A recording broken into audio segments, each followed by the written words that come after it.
Difference is that I know the difference between an idea and a fact. You are incapable of admitting doubt. Now that sounds like denial to me. I doubt that. Welcome to the Regular Menthol Podcast, where we discuss Kino movies. My name is Tate. My co-host here is Chris. Hi, folks. We give a little thoughts on the movie, our experience with it. Then we discuss specific scenes that we like, followed up with our very own Kino rating. Today, we're discussing the first season of True Detective, starring Woody Harrelson and Matthew McConaughey. King, how you doing today? Let's get that out. Let's get that out of the way first. Yeah, I'm doing all right. A big transition, a big change. Go on. You're leaving. I'm leaving industry. I'm leaving the company. I'm leaving the company, folks. Tate and I have worked together for the past, I don't even know, dude. How many years? 10? 10 years.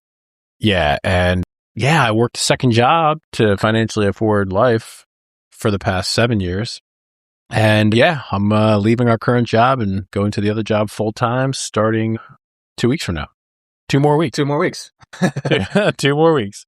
They're making you an offer you can't refuse. They gave me an offer I can't refuse over here. Yeah, no, so it's the right move, but yeah, I mean it's 16 years at a place, man. I tell you what, takes a toll on you, but at the same time, you know, you're walking away from a lot of good people, but it is what it is. You know, I never know. We call that God's work. Getting beer out to the people for 16 solid years. That's a hunk of chime right there. We got beer to the hardworking folks of Philadelphia, Pennsylvania. That's what it's all about. Past how many years? On a lighter note, sumo is back. Any sumo fans out there? It is the January tournament. We are 3 days in thus far. You know, it's just these tournaments run every other month for like 2 weeks in the month. So it'll go January, March, May. So we are in the January tournament for anyone who cares. The only issue is you have to stay up till like 2 a.m. to watch it. It's Japan time. So they're running on Japan time. So aside from that, man, that's about it. What do you got going on? I'm just getting x-rays done on my back. I'm getting in there, just kind of waking up in the middle of the night. I'm actually turning into Rust. Yeah, literally. I'm really experiencing insomnia, and it's only a matter of time until I start seeing the shadow people. Oh boy. For real. They're out there. You're just not sleep deprived enough to see them. And that's where I'm getting real quick. So when I watch this show, this always sticks out at me as the scene where he's staring at his whatever that is in his apartment. And then Woody comes down. He's like, you know, you have a second floor, right? Yeah. Just reminds me of you to a T. Like you are Russ Cohle. Anyhow, let's get into this thing because this one's going to be a long, long one. So, like we said, there's going to be the first 4 episodes. Part 2 will be next week on the second 4 episodes. What do you got on this thing? What's this show all about? 2 detectives fight each other, bureaucracy, the banality of the Louisiana folk, alcoholism, their personal lives, and time itself in order to solve a murder and bring a network of connected occult serial killers to justice. And in the end, becoming best friends forever. That's the movie, or that's the show. Yeah. Let's talk about this thing. Get right into it. True Detective. Season 1, folks. Season 1. Well, first thing I got to mention is this isn't actually a movie. You know, this is a television show. We're going a little off script here, but, you know, this is an anthology season, and I kind of see each season as one long movie, especially this one. Yeah. This is basically an 8-hour movie. Yes. That's the way I see it. So, you know, I think it applies. I think it falls under Kino movies. So, did you watch any of the other seasons of this show? Sure did. Which ones? I watched season 2 and I watched season 3 when it came out. Season 3, not really a big fan, although Stephen Dorff, the Dorff man, is in it. So it's got. Isn't Scoot McNairy in that one? Scoot McNairy is also in it, hero actor, but not really a big fan of it, to be honest with you. Season 2, I thought was awesome. Vince Vaughn. Now, people don't like it, and I kind of get where they're coming from. But I feel like if season 1 never existed, season 2 would be definitely this awesome show. It's a good way but it's just because the bar was set so damn high with season 1 that season 2 was seen as a disappointment. That's how I take it. Season 2 is Kino though, but yeah, season 1. I think I watched season 2. Also think it's phenomenal. I agree with you on all counts that the bar was set too high for this. I mean, this is the perfect show. Season 3, I watched a little bit of. My brother loves it a lot, and he's like, "Dude, you got to watch the whole thing." Never got around to it. I watched a couple episodes of the one. I don't know if it's even 4 or 5 with Jodie Foster. I don't know, man. It just the environment looked cool, but I think it just kind of goes off on a tangent. Didn't finish it, and I'm just like, okay, who am I fooling? You know what I mean? It's like me trying to watch anything past season 2 of Dexter. It's like, come on, dude. Yeah. Who are you fooling? It's just eventually these things get old. 100%. Yes, they're just not as good.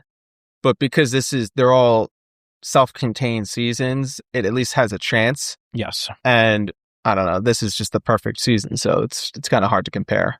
Yeah. Are you familiar with the Franklin cover-up? No. Have you ever heard of that? I think this is vaguely. I've been in this here conspiracy game for many years. Oh yeah. Sad to say, honestly, but years ago, like let's say 2006, 2005, I don't even know. So it's like 20 years ago now. Mm-hmm. I heard about this thing, the Franklin cover-up, and it's basically a real life True Detective season 1. Yeah.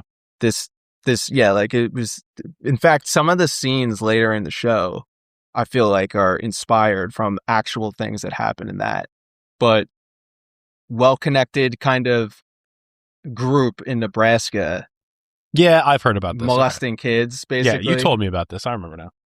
But it's Epstein stuff with, in Nebraska. So you got to figure, like, this kind of stuff isn't just contained to Epstein. The story of Epstein isn't like, oh, Trump is involved. It's like, no, dude, there's like multiple networks of these things going on to blackmail people. That's the real story in my mind. Oh, yeah. Absolutely. And then I see this show and I'm like, holy smokes, this is a perfect show.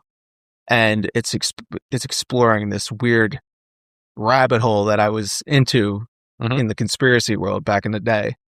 But anywho, we both discovered at one point, we both liked True Detective. Yeah, when we made what year was that you started? I mean, I started in the very end of 2015. Yeah. So it must have been at some point in 2016. Yeah, this came out in 2014, I think. Yeah. Like we've probably said to each other something along the lines, you've seen the best thing of all time, right? And you're like, yeah, of course. True Detective. Yeah. Hey, I'm pretty sure you're Russ Cohle. And then it was like, how many times have we talked to each other where we were like, had to watch True Detective again. I had to do it. It's like one of those. How many times have you seen this show? Dude, I've seen it probably like 8 or 9 times. Right. I mean, for me, it's like you just start watching some YouTube clips. And you have to commit. You're like, damn, I got to commit to the whole thing. It's been a year. I got to commit again. Literally, dude. Literally. I probably watch it once a year. I'm not sure if you know this one. I think you probably heard this before. McConaughey was supposed to play Marty initially. You heard that before? Yeah. So he was fascinated with Rust.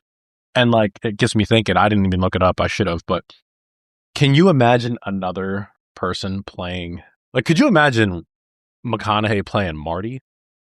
That's the thing. Yeah, that's even crazier. It's like, go through the show and just imagine McConaughey in Marty's role and Woody in Rust's role, and it's just mind-blowing to think about. Someone can probably AI that to make it happen. Oh, 100%. Well, you know what the thing of it is you've probably seen it on TV, but they still make multiple companies use the two of them in commercials.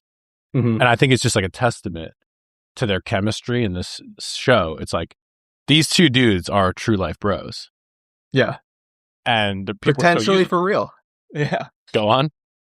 There is actually speculation that these two are actual real life half brothers. Did not know that. Were you privy to this at all? I didn't know that.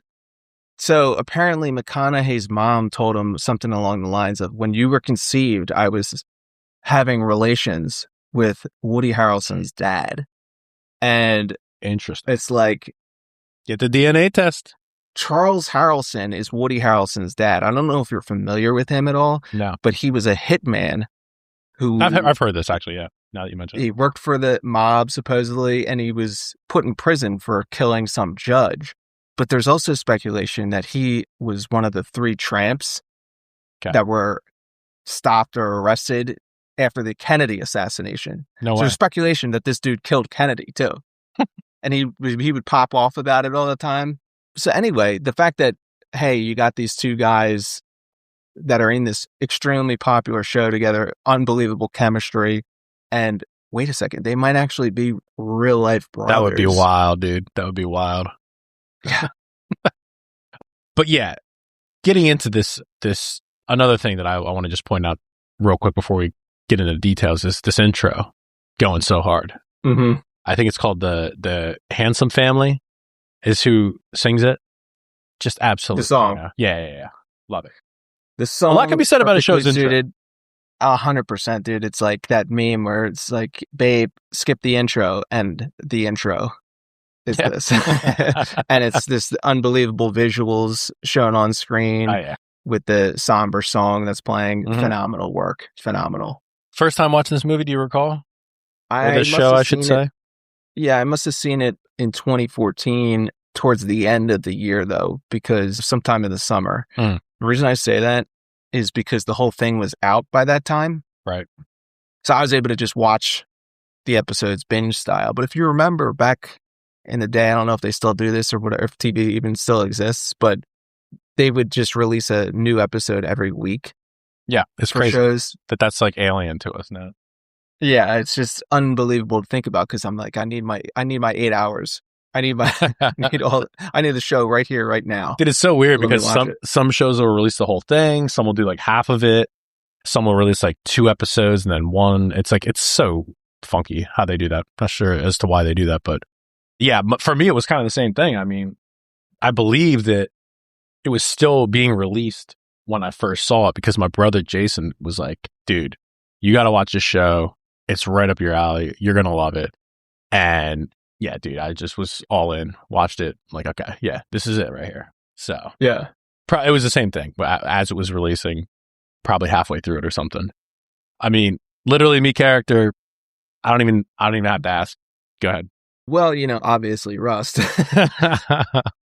I basically just sit in my room and investigate all these weird rabbit holes for no reason other than my own morbid curiosity. I am a hard-boiled detective, and I just somehow found myself in the wrong industry, the beer industry, folks. But I really should be out there solving cases. And, I live in a shitty apartment like Rust. I have this intellectual vanity where, I think I'm smarter than everyone. And basically it just comes off as everyone thinking I'm an asshole.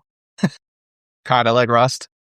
Look at all these idiots, these slugs. Yeah, look at these idiots. Slugs. Look at these slugs. I guess, I guess if you're Rust, that makes me Marty. But no, I find parts of both of these characters that I can relate to. Specifically Marty, aside from cheating on his wife and all that, because he's a gooner. I can appreciate the working life kind of juggling. Yeah. Family piece to it. But again, this character of Marty is a really good reminder that family always comes first, job second. You know what I mean? That's the good reminder of it. And, that's what this show is really about to me, is I say it constantly, the best movies and shows that we cover is the juxtaposition typically between 2 main characters, right? Rust, he loses everything, right? And he's looking at Marty, and he never really looks at him with jealousy or envy or whatnot.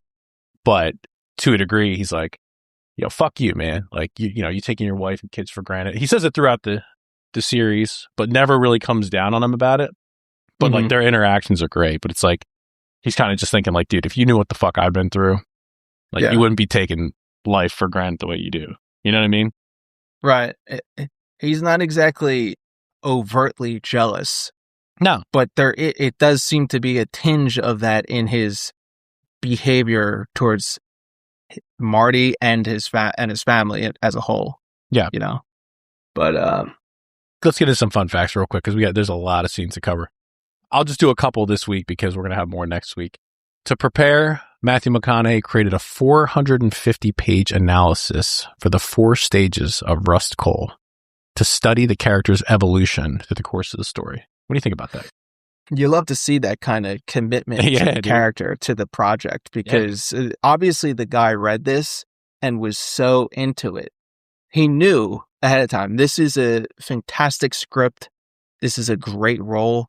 I'm going to go above and beyond for this one and really dive into this and give it my all. Dude, that's McConaughey, man. Like, I love actors like that. It's the guy who gets casted as the heartthrob. We've talked about this before. And, you know, actually is a super talented actor and wants to shake that character. You have that with Robert Pattinson. You know, they try to pigeonhole him to that type of character. And he's like, nah, dude, I'm actually talented. I want to do all the other shit. This is McConaughey. He's like, yeah, I'm talented. You know, let me do, and obviously the second half of his career is all just awesome movies. So, right. The entirety of Rust Cohle's interview scenes were shot in one day. This means about 28 pages of the 450-page script were filmed in an 8-hour day. How do you feel about Man, that is just something else, man. That's unbelievable to think about. I think the first thing that pops in my head when I hear that, though, is I'm like, well, you might as well just bang it out. You're in the zone. That's what you might as well bang it out. If you're in the zone, right? And it's just impressive. I mean, there's a lot. I feel like, you know, there's a lot of prep that was done with that, so I kind of knew we were going to take it. But I feel like that's one of them where the who's the Nick? I can't remember. I can never remember his name. Nic Pizzolatto is the writer, and that dude, I think his name's Koji Fukunaga, is the director. Yeah, really phenomenal team. So yeah, if he's hitting the marks the way you want him to, it should just be. He already probably fleshed his character out so well. They were just like, let this man cook. You know what I mean? So it probably wasn't that difficult for them to just knock these things out. Because it's the other guys aren't even talking. The interviewers, it's just him. Right. So probably it's not that. I mean, it's clearly impressive, but I'm not surprised. You know what I mean? Well, yeah, it's impressive. I mean, like when you just are in that zone, though, you just don't want to stop. No. And that scene is just him sitting at a table with 2 other detectives, just getting cracked out of his mind.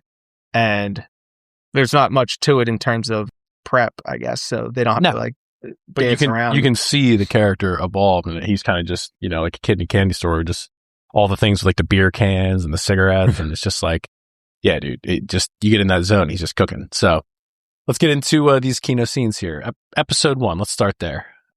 First off, landscapes are what make it for me in this series. It's like the backwoods swamps of Louisiana, I always think are so cool, right? And it's like, this is kind of an area where you can get away with a lot of the shit they're coming across. And I guess this is, you know, I had this pegged for late 90s, early 2000s, probably. Mm-hmm. And it's like... Yeah, I mean, for sure, it does have an occult feel to it. Right. So it's like, that's pretty much one of the few places that you could probably get away with the story. I don't really know that any other area would work for this script. Maybe West Virginia or somewhere in the Midwest, but I definitely love the choice of Louisiana here. Yeah, there's something dark. There's something haunted about the landscape that really just, I mean, this is the perfect show. So along with everything else, it brings everything together just phenomenally. Yeah. You know? And then you have his philosophy, that opening scene where he's with Marty. He's like, it's like, he's like morose and somewhat subtly angry because of what's happened to him personally. But he says it even. He's like, I lack the conviction for suicide. It's like, and the true genius, I think, is, you know, his progression through the 8 episodes. It's like, you can watch his healing process kind of in real time, where he starts to come back to reality, you know what I mean, in society, where there's a big disconnect in this first episode, where he's just kind of like, he's just talking all this shit to Marty, right? Just being disconnected. And Marty's like, dude, what's your deal? But then, like I said, throughout the 8 episodes, you really start to see him flesh out and like come back to, you know what I mean? Because you see that bond with him and Marty just grow stronger every episode. Really well done. I mean, the guy is just hurting. Yeah, absolutely. But yet so honest about the reality of the situation. And he only starts talking about this is because Marty asks him. And then Marty immediately realizes he made a mistake because it just started pouring out all this stuff, you know? Yeah. But Marty goes to Rust's apartment early on for some reason, and he mentions how he felt bad for him a bit in the interview that he was having with the two detectives. Yeah. The apartment is almost completely bare studio apartment with a mattress on the ground with no chairs.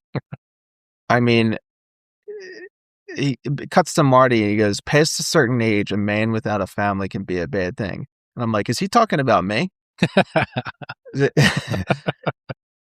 was like, I kind of just like agree with what he's saying. It's like, when you reach a certain age, you should be living for taking care of your family. Yeah. Because basically, if you don't have a family, like you start thinking like, what is the point of all this shit? Yeah. I mean, you're not going to have the woman's touch in your house. So you're likely to just have a mattress on the floor.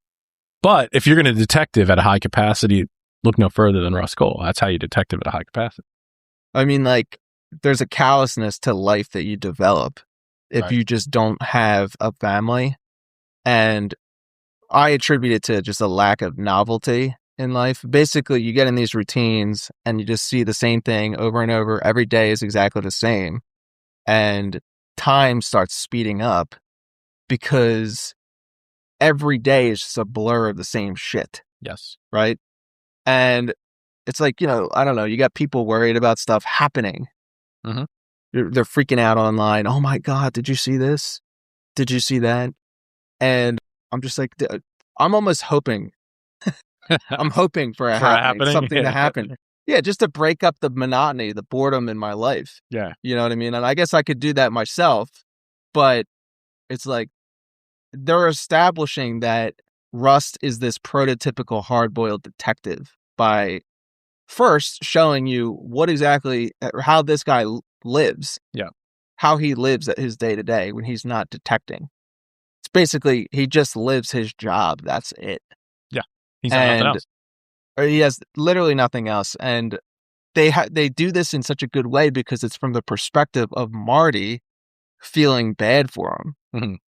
They don't outright say exactly what's going on with this guy, but just from the perspective of the fact that he has this just super bland apartment and everything, you're like, oh, that's what this guy is. He's that hard-boiled detective type dude.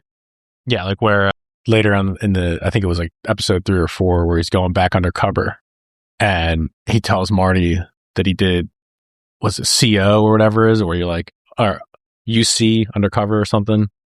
And he tells him he did it for 3 years. He's like, dude, those guys aren't supposed to do more than like 10 or 11 months. Yeah. You know what I mean? He's just like, yeah, he's just going to live it. Well, think about like 10 or 11 months to us. Yeah. To me, it doesn't seem that long ago because we just do the same thing every day. And imagine you're in the undercover world where you're doing all this crime and stuff. Yeah. It's like, that's a long lifetime. Time. Yeah. And he does it for 3 years, just for shits and giggles. On the way back from the murder, Marty asks Rust, if he's a Christian. And he's confused because Russ has a cross in his apartment. Mm-hmm. He's like, what was the cross about? And he says, no, Rust. His answer is basically a form of meditation, and then he meditates on what Jesus was thinking in the garden. Now, I don't know if you're familiar with the Bible and everything, but basically, Jesus was in this garden the night before he was going to get arrested. Yeah. But he knew what was going to happen. So it's this meditation of like, hey, God, do I really have to do this whole crucifixion thing tomorrow? Do we really got to do that? And, it's Jesus. So like he is God, right? Right. So he has the power to just say no, but he goes through with it anyway. So Rust's whole meditation on this is basically like, why do I have to go through this cursed life that I have where my daughter died? Yeah. And this whole life of emotional pain, right?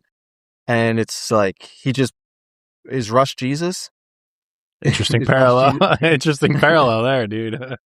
But yeah, I mean, hey, there are a lot of, and I was reading about the Yellow King occult and all that. There's a lot of symbolism in this show, which I'll get into later. But yeah, there's quite a bit of symbolism. It wouldn't surprise me that they're drawing that parallel. You mentioned it earlier, like they're having this conversation where Russ is basically suicidal. Mhm. This whole show is basically this long suicide that is taking place, but he's unable to kill himself because he lacks the conviction. You know, he's talking about human consciousness as a mistake and everything. And I see it as Rust comes up with this whole cope philosophy. Yeah. In order to deal with the fact that he has to power through life. Yeah. Because what's going on here is it's this whole pessimism philosophy, everything, right?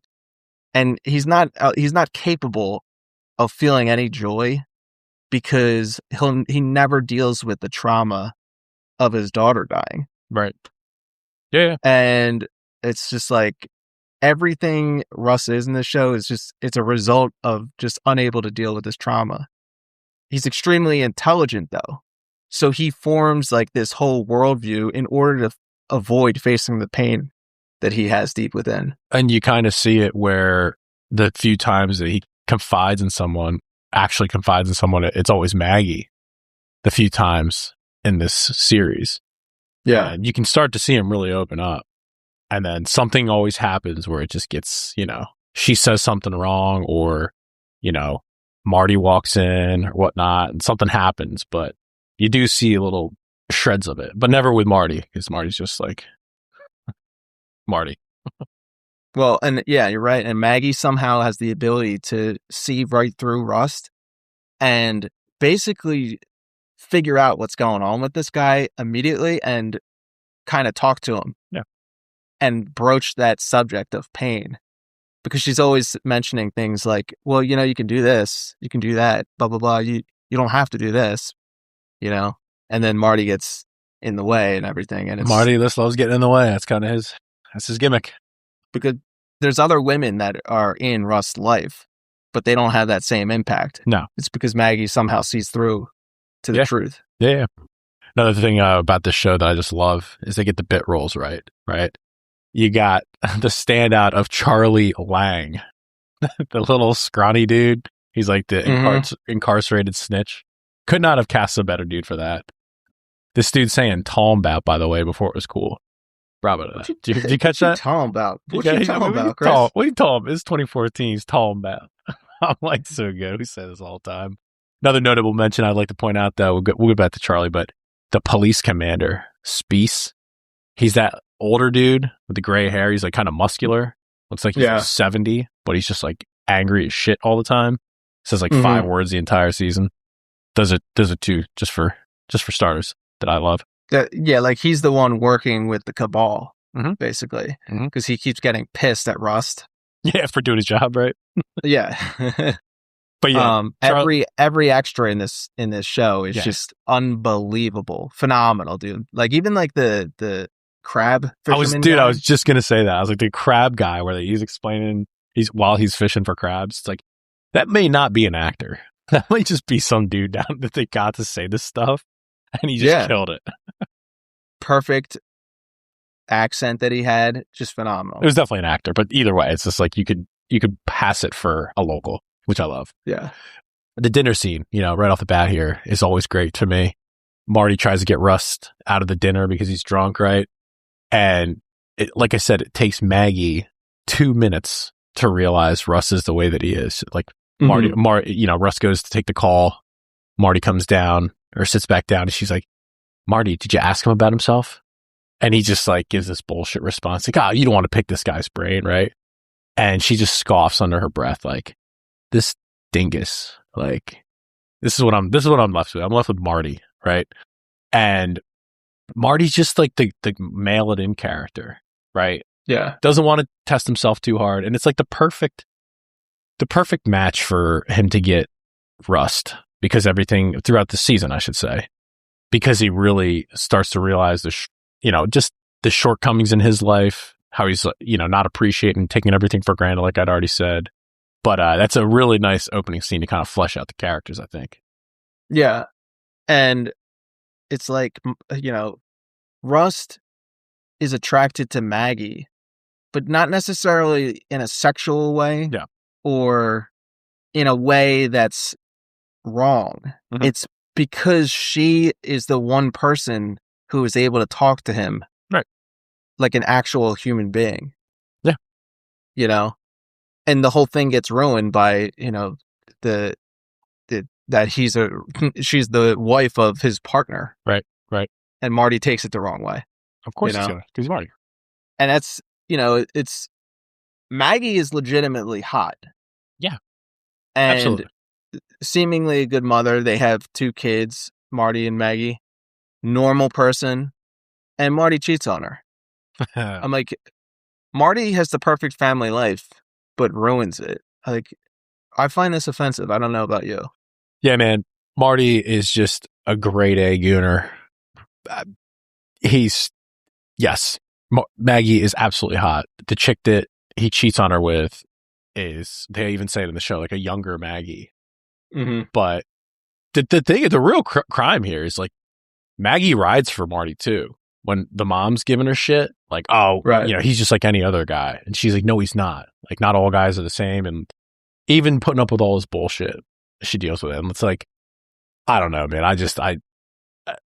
It's like, I'll give you an example, a cool transition. It's like where Rust is buying the drugs from the hooker at the truck stop. She's coming on to him super hard, right? Also, you're an attractive detective. It's like, he could bang her 100%. He's like, I'm not interested. I told you I'm not interested. Yeah. Like, it's like the difference of that. And then all the different examples throughout the season with Marty where he's like bragging to the other cops when they're out drinking or whatever. And it just like, but the cool cut is it goes right from that where he turns her down to this chick has Marty tied up on her couch. And it's just like, and they're having the sex. They have the sex, and it's just like, this is the perfect example. Like, it's just fleshing out these characters so well. It's like, this guy could have it, but he doesn't want it. And then you got Marty just being a prototypical gooner.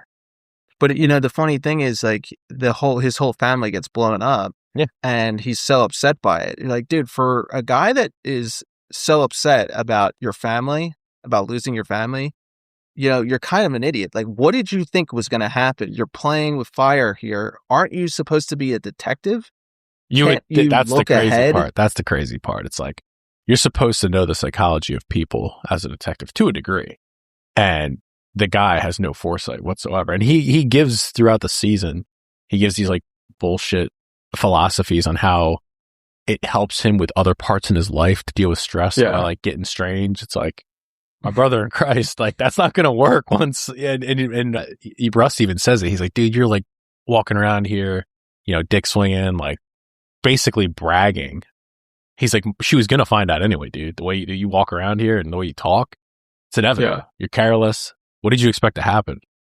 Even down to the very end, which we'll get into later when Maggie leaves him. But it's just like, yes, to answer your question, the character, absolute idiot. No foresight, but just got too, I guess, just comfortable with what he was doing. This is what happens when you start giving into lust. You just start losing your mind. Your brain shuts off. Yeah, I believe that 100%. This is why we say, everyone, never goon. Never goon, ever. The interview, Russ is talking about himself to the 2 younger detectives. He says, I can't say the job made me this way. More like being this way made me right for the job. I used to think about it more, but then you just reach a certain age, you know who you are. Now I live in a little room out in the country behind a bar, work 4 nights a week, in between I drink, and there ain't no one to stop me. I know who I am. After all these years, there's a victory to that. I'm thinking to myself watching this, I'm like, is this my retirement plan? Like, this is going to be me, dude. No, I don't think so, man. I don't think so. I don't know, man. That sounds pretty awesome. Well, it's like the part about it that is depressing, though, is that it's just him. So think about this. Rust buries himself in his work and to avoid the pain. Mm-hmm. After he leaves, this vision that he displays here is him just drinking himself to death every day. Right. So if you don't have a family, like Marty says about Rust, what you have to look forward to after you stop working is just 20 years of just going completely insane by yourself, drinking. It sounds like he enjoys it. You know, like, what does a person do other than, what does a person that doesn't have a family do? Well, I mean, at the same time, I mean, even if you have 6 kids or something, eventually they're going to go out of the house, right? So you have your spouse, but typically when you retire, I guess you get a hobby. So if you don't have that, Russ's hobby is working 4 nights a week and drinking.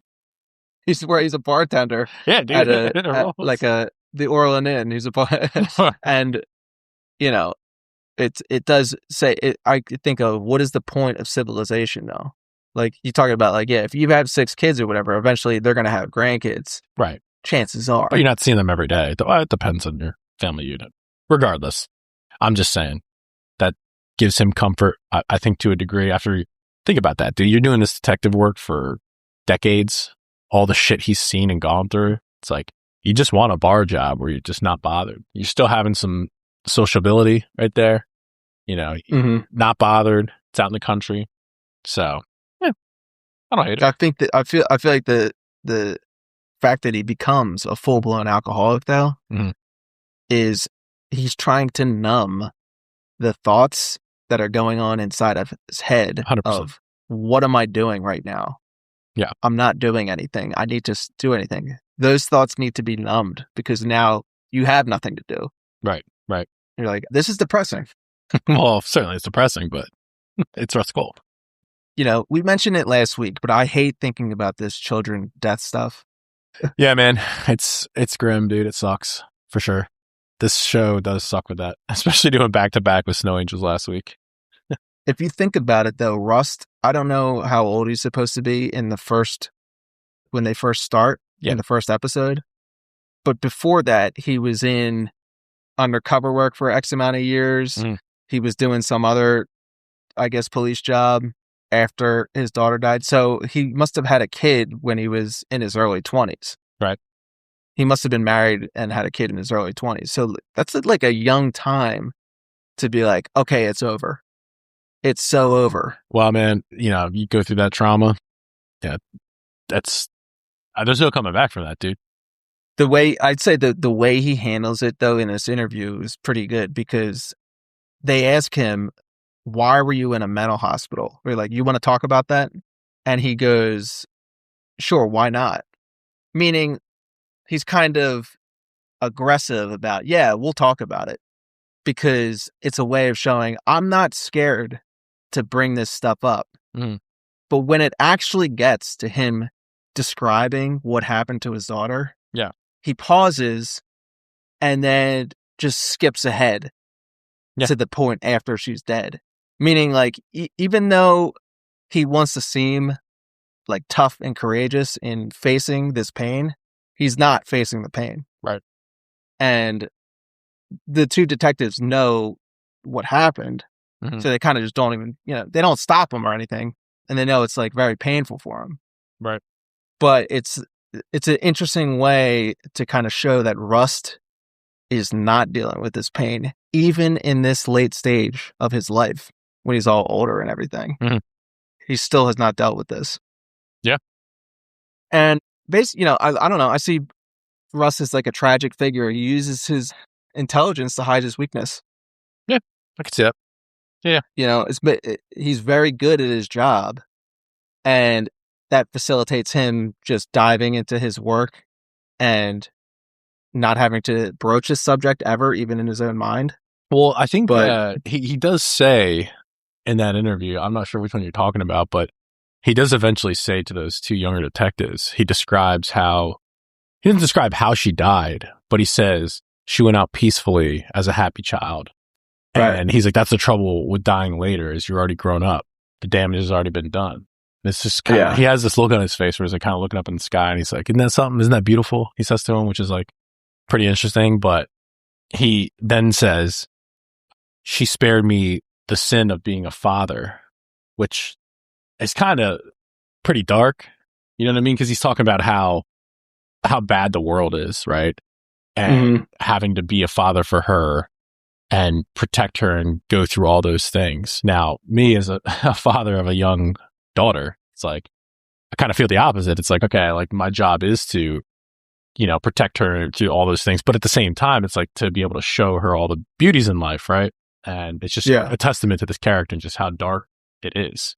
You know what I mean? Well, yeah. He's coping because his daughter died. And so he's being super pessimistic about the world. Yeah. And he can't even see any kind of joy or anything good in the world. So he takes it to the level of saying, glad she did. I'm almost glad she died. Yeah. To a certain extent. Yeah. It's horrible. Horrible. Because this world is cursed. Mm-hmm. And that's not true. Yeah. It's dark, man. There's good things in the world as well as bad things. Yeah. You can't have one without the other. Right. And for something to happen this bad to someone, it totally just destroys their whole life. Yeah. And they can't ever see anything good in the world. 100%, man. It's rough. But transition to the locker room scene there, it's always one of my favorites, man. It's just so good. He's like, when they're getting changed in the locker room, and Marty goes, "Hey, what's with your fucking nose?" The defeat on Marty's face when Russ has his hands kind of buckled. He's like, "Dude, I could break your wrists right now." And he's like, "How would you do that?" And it's just like, you see this look on Marty's face, and he's like, "Oh shit," moment, right? And the line that Russ gives him, "If you got some self-loathing to do this morning, that's fine, but it ain't worth losing your hands over." It's like such a good line, dude. And he's like so calm about it. And then you get that protruding lower jaw from Marty, and it kind of just saunters off. Yeah. And then Russ just checks his pulse, which he does periodically through the season. It's like, just keeps his calm. It's like, so good, man. I love that scene. Yeah, Russ being able to keep calm in all these situations, it's a huge benefit, right? If you're actually trying to fight someone, because if you ever get, super amped up, it totally destroys your stamina and reflexes and everything. So when you're calm, it's way better. Yeah. And I always get this impression seeing this along with other scenes where Rust finds that he has to just deal with Marty being an idiot. And in this scene, he just calmly just lets him go and then just takes his pulse. But in other scenes, he kind of just calmly turns away from Marty. He walks away with that crazy walks away. Yeah. And it's like, he's like, "Oh my God, I have to deal with just these people not understanding the world on my level." Simple as, yeah. You see it a bunch of times with this. Another thing I was referencing, the symbolism in this. I don't know if you caught this, but at the very end of the episode 2, they go to this burnt down building or whatever where they see this mural that was painted. And honest to God, dude, I remember watching this, and it was maybe like my 5th or 6th watch through. I'm like, what is that giant thing up in kind of like the attic area? There's a giant owl. Did you catch that? Mm-hmm. No. Okay, go back and watch it. It's not, I don't know that it really symbolizes anything. I read that it's supposed to, reference the Carcosa. It's like a bad omen connected to the Yellow King cult. But I just remember, you would never look up, right, when you're watching this, because it's like him and it's Rustin and Marty, like kind of looking around on the ground and looking for stuff. But it's just out of nowhere. The one time I looked up, I'm like, that's a giant owl in the rafters. There's just a big spooky bird up there. And I'm like, it kind of looks fake. It could be real. Who knows if they brought a real owl on set, but it just sticks out. I'm like, what is this? And apparently it's supposed to just be, more symbolism, but I just thought it was weird. Go back and watch it. Next time you watch it. Phenomenal. Because you're going to watch it again. But next time, it's end of episode 2. Yeah. More phenomenal sets. That set piece there is 100%. incredible, dude. Yeah, 100%. Because then you have the bird, they when it pans out, you have that huge flock of birds that pretty much cover the sky. So there's a lot of bird symbolism as well in this show, which is pretty cool. In episode 3, it opens up with one of the, best actors that everyone acknowledges incredible, but somehow isn't an A-list actor, Shea Wingham. Yeah, dude. This is one of my guys. Yeah, absolutely. Rules. He's in every movie, small role, who takes the small role so seriously that it's memorable. Here he is as this revival tent preacher. And I think he's my favorite character in this show. Really? It's powerful. Yeah. Very powerful. And, I like Rust. obviously, but he has the best scenes, I think, this Shea Wingham. Yeah. But I just want to point out, because we do have this Mount Rushmore of just our guys, Sam Rockwell, right? Philip Seymour Hoffman. Mm-hmm, mm-hmm. You could certainly make a case that you could put Mr. Wingham up there as well. Yeah, what was he in with? He was in that show Waco, I think, wasn't he?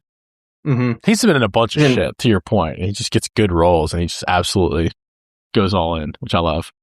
Yeah, like he's in F1 as just this role that takes 2 minutes in the movie. Yeah, no, dude. And you're like, there he is. There he is. Yeah, he's a hero. Love that guy. And I just can't help but identify with Russ in the scene where he immediately just starts acting condescending and shitting on all these people in their revival tent. Yeah, dude. Like, I say this as like a Christian, you know, I see this scene and I'm like, I kind of identify with Russ though, because it's like, I don't know, I'm not an atheist like Russ, but you know, whenever I'm in crowded places like this, I just have these same thoughts of like, look at these idiots around me. Yeah. I mean, I hate to be a condescending prick, but I mean, I think it's easy to say this at a religious gathering, right? Which I've been at. Where if you're at church and people are like singing and shit, you're like, what the fuck? Where am I right now? You know? But it's just like when you start saying this everywhere is where it starts getting dark. Like at a concert. Like, you're just not trying to be around people, period. Yeah, kind of.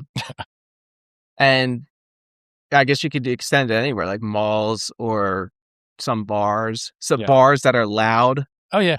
Where it's packed. You remember, like in Manayunk, the brew pub, it used to be super packed. Yeah, dude. And you'd go in, you can't get a drink, and you're just hitting shoulders with people.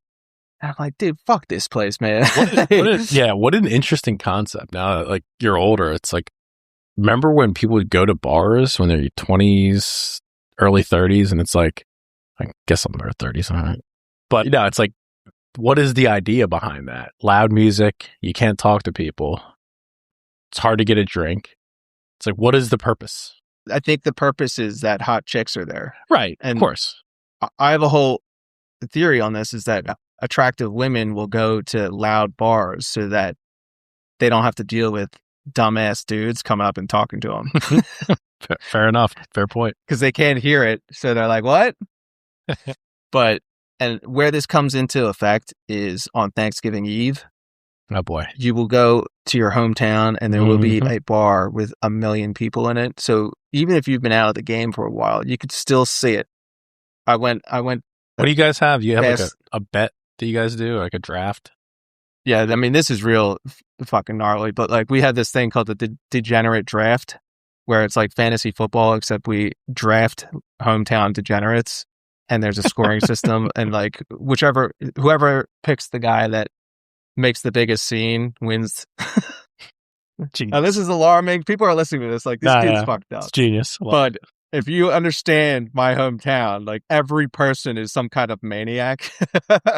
So there's like 30 people you could choose from.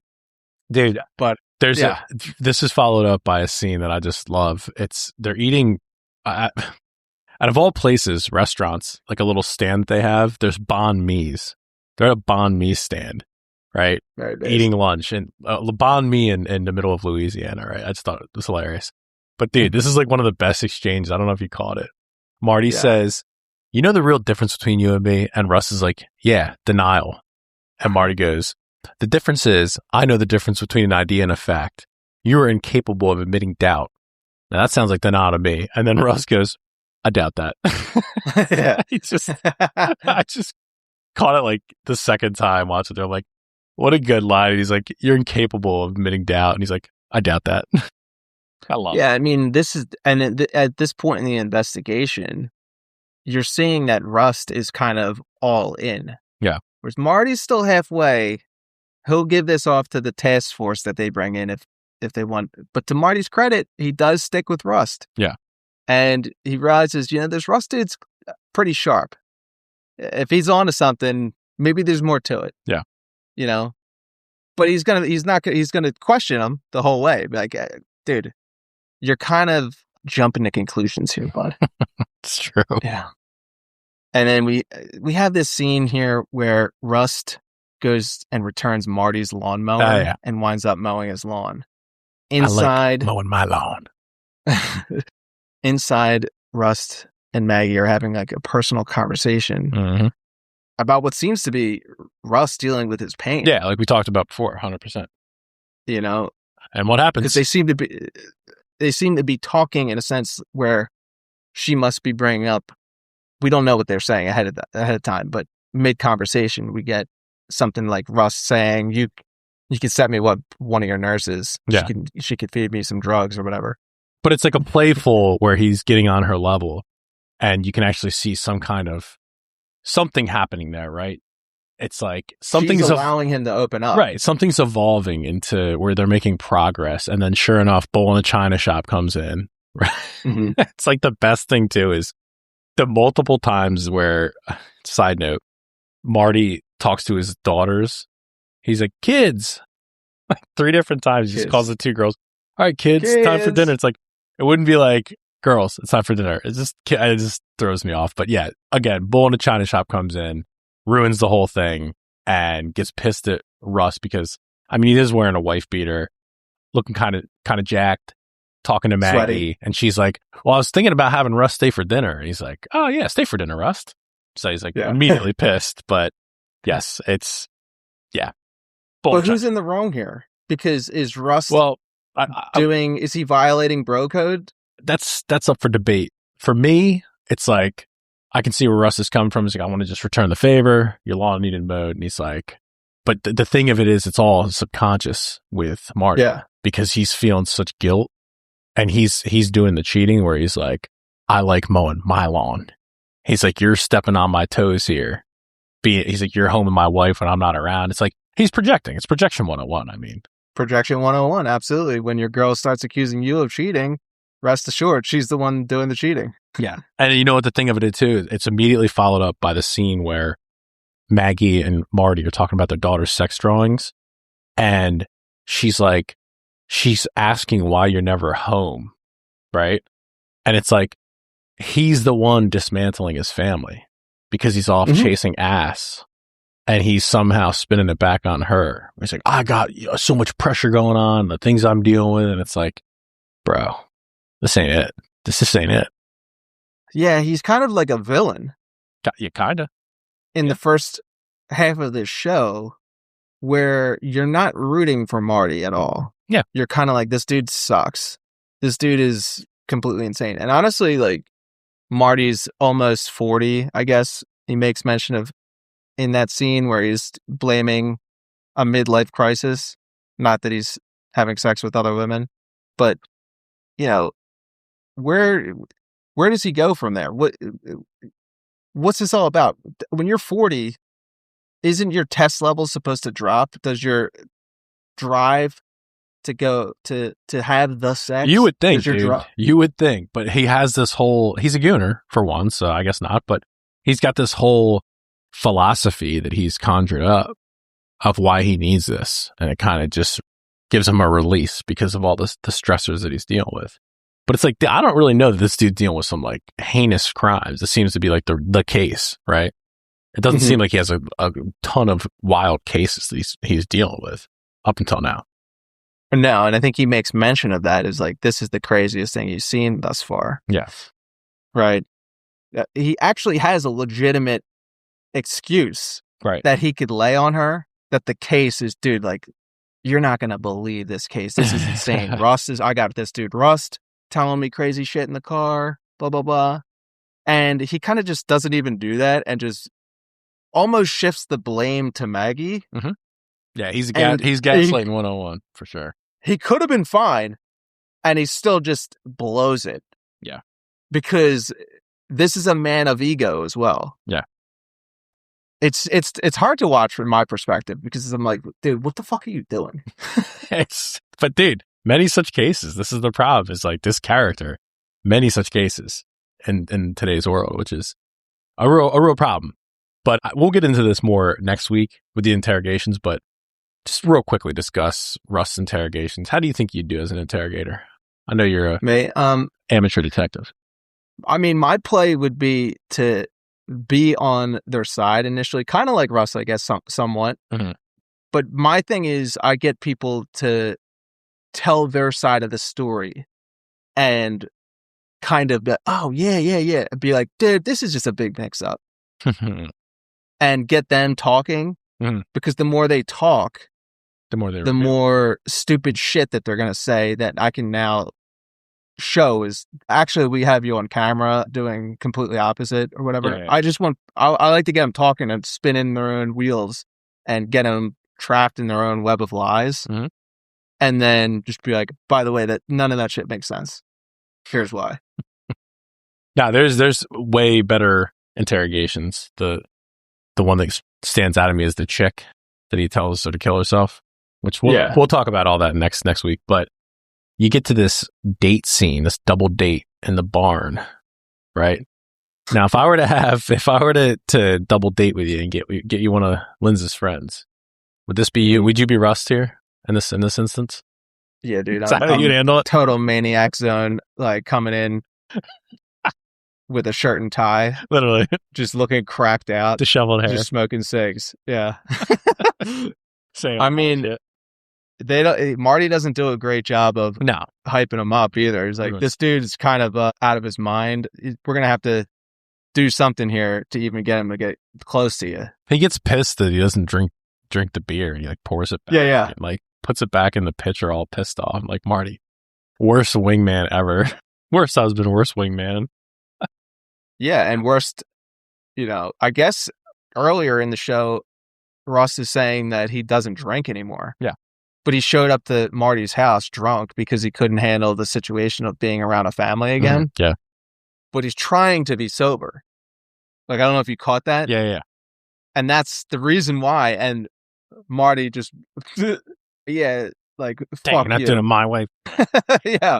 Asshole. Oh, we got a guy not drinking here now. Great. Now we got to deal with his insanity. Marty's just a big kid, dude. I love it.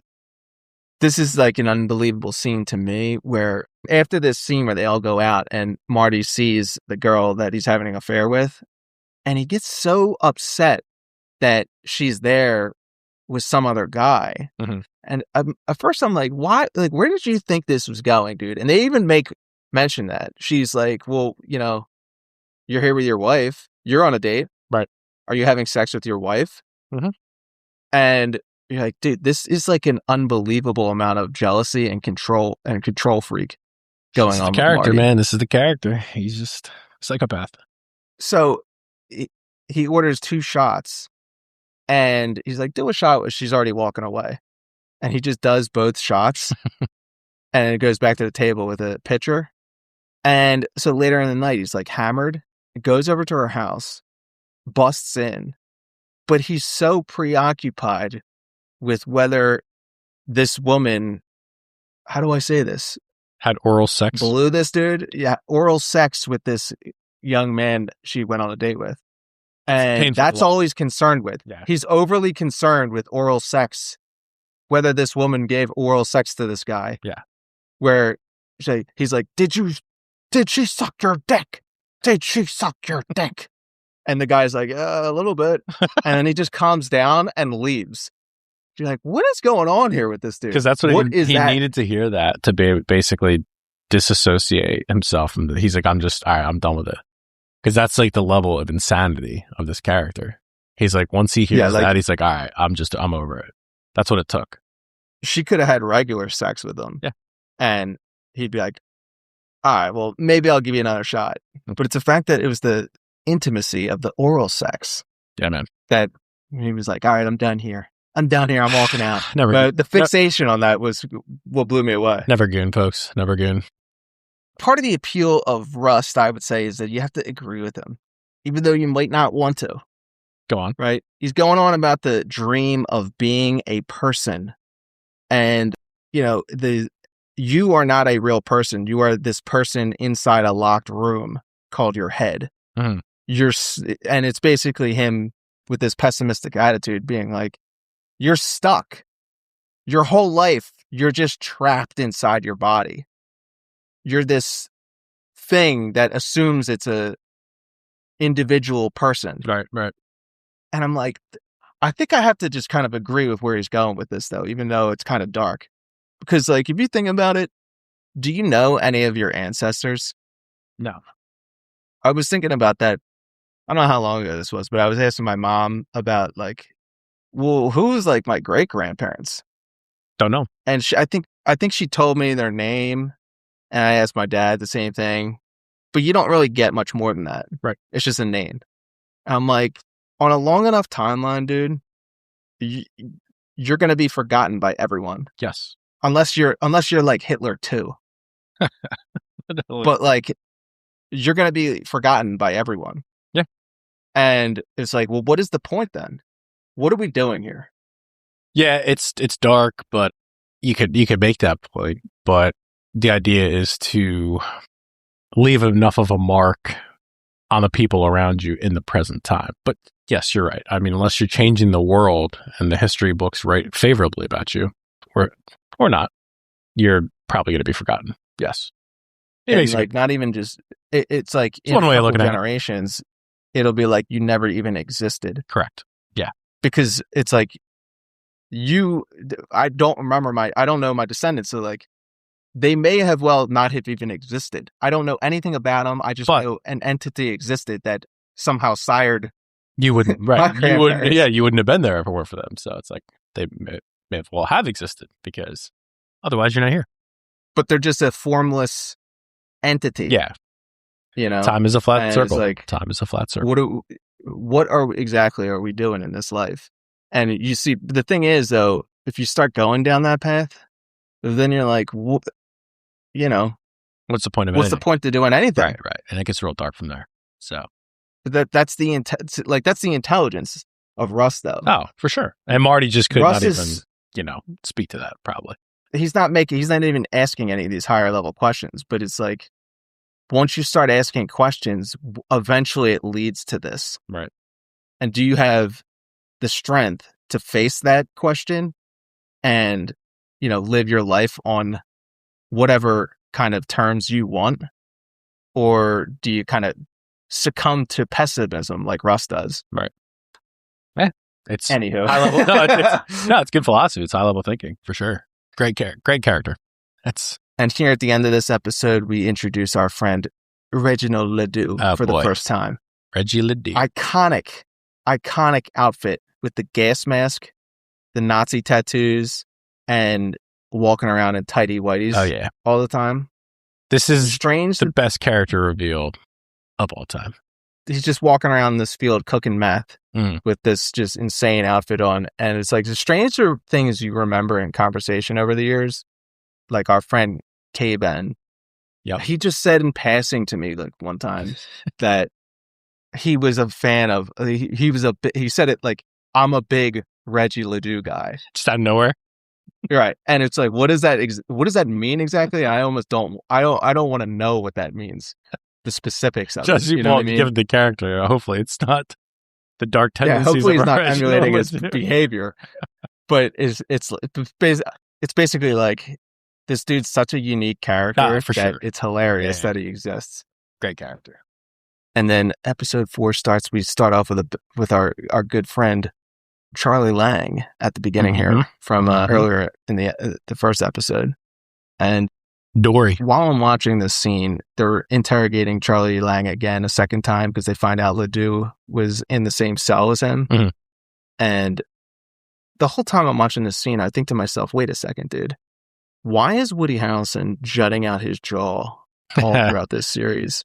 Dude. He's doing this thing with his jaw and his lips where he's like pushing it out. Right.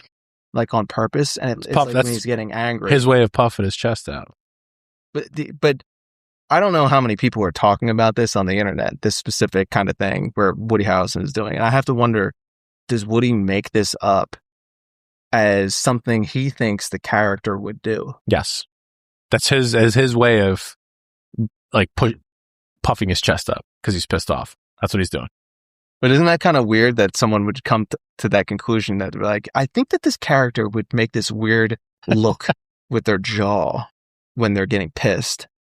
And I'm like, well, we talked earlier about McConaughey putting on all this effort into the Yeah. backstory and everything to the character.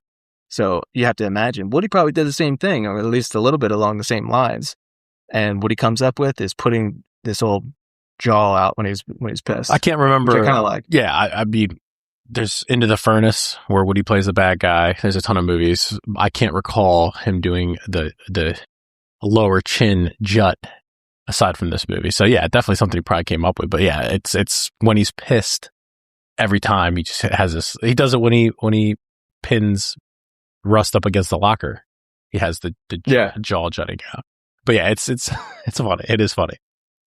But like I was saying earlier, you got the scene at the end here where he goes home and his bags are packed and Maggie leaves him a letter. It's like, gentlemen, this is why right here, you never cheat on your wife. Cause like, yeah, damn, bro, that's just a heavy, heavy feeling right there. You never want to be in that situation. For what? And for what? For what? A little bit of pussy? Nah. And it's like, yeah, but the shame of it is that like Maggie seems to be like a good wife that loves him. 100%, dude. And by the way, it's not like she's ugly; she's hot. 100%. But you have a perfect family here, the wife that loves you, who is smoking hot, and you're like, I'm just gonna go cheat on her. That's gooning. Just goes, yeah, it literally is. It just goes to show you, dude, all that for what? And it's just, you think that this guy's smarter. He's a detective, like we'd mentioned earlier, and it's tragic. Simply tragic. You walk in, you just see suitcases. Yeah, dude. What are you doing? He just goes full schizophrenic mode. He's like, goes to her work, causing a scene, right? Like freaking out, calling the other chick. It's like, what did you think was going to happen, bud? Yeah. Like when she approaches you in the courtroom afterwards, probably not in your best interest to leave her pissed off, right?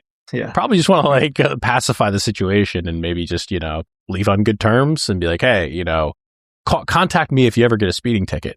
Instead, he's just like, she's pissed off, like gives him the scowl when he's getting on the elevator. It's like, well, what did you think was going to happen, dude? Yeah, he was like too condescending to her. Oh my God, dude. And it's like, if you actually gave a genuine apology, be like, dude, I was blacked out. Like, I'm so sorry. Like, it's never going to happen again. Like, we can end it on good terms if you want. Yeah, exactly. I don't know if you noticed this, Marty. By the way, when they're walking out of the courtroom there, Marty puts a lip in, a little lipper. He packs a nice, Grizz wintergreen long cut. Love it. Very nice. Yeah, and he goes full unhinged mode, I would say, after this. So, Marty, he's like, he must be just, my life's over. Mm-hmm. My life is over. I got to do something completely insane. So what does he do? He just turns to the bottle and the job. There's a lot to say about the fact that these guys are different, but they're a lot alike in a lot of ways too. Yeah. After his infidelity is discovered, he goes and follows this stripper who is Weems's girlfriend, and they go to this rave outside of town in a barn. Yeah. And I'm like, dude, this is kind of incredible. This is, dare I say it, Kino? He's drinking and driving. He shows up drunk looking for this dude, pulls out this giant revolver, and he's just like, Reginald the dude, where is he? And it's like, Rust is obviously an alcoholic, but it needs to be said that Marty is an insane drinker as well. Yeah. Oh my God. He puts it back for sure. Yeah. I mean, it's a scene when Rust pulls out the arsenal, right? Which I need a loadout check on, but it's like he has this, eventually Marty comes and stays with him and he's like just drinking, not a problem, just drinking his Jameson. It's like, old hat for him, but let me get a loadout check on Rust's arsenal locker real quick. What's in there besides the Jameson? He has an AKM, like a short barreled AKM, which is kind of cool, to be honest with you, because it's got the folding stock and it fits in the locker real well. He's got a Desert Eagle. Yeah, I saw that. And then this is my favorite part. He just is rocking 2 grenades. Yeah, dude, I noticed that. His son has 2 live grenades in his house. Like, powerful. That's prepping, dude. That is prepping. Mm-hmm. I don't know if you noticed too. He has this little bottle of Jameson, and it's almost like this is when he decides to start drinking again, for real. I think, well, I don't know, is it that or is it that he has to get into character? He needs to start doing drugs again, It is. drinking to be able to go undercover, which I kind of. Exactly that. It's that, but I'm sure in his mind, he just uses that as an excuse. Because if you notice, Marty stays the night and they get up and Marty's just like walking around and Russ is already looking at his tiny little mirror that he has and he just takes a swig of Jameson. Love it. And it's like picks it right back 6 up. a.m. Yeah, absolutely. Yeah. So he just gets up and just starts drinking again. I'm like, oh man, this is the alcoholic coming out. Well, the bar scene is actually great where Marty's crying to Rust. He's like, I got to get my family back. If she just gives me one more chance. And then Rust just keeps chiming. He's like, listen, this is none of my business. Let's talk about the lead. It's like, yeah, he just keeps going back to it, trying to wrangle him in. And it's like, it's heartless, but it's effective because if you notice, like right by the end of that conversation, he gets Marty to fully be on board to go after the lead, even to the point where before Russ goes on the, what is that? Like they go to the drug house or whatever.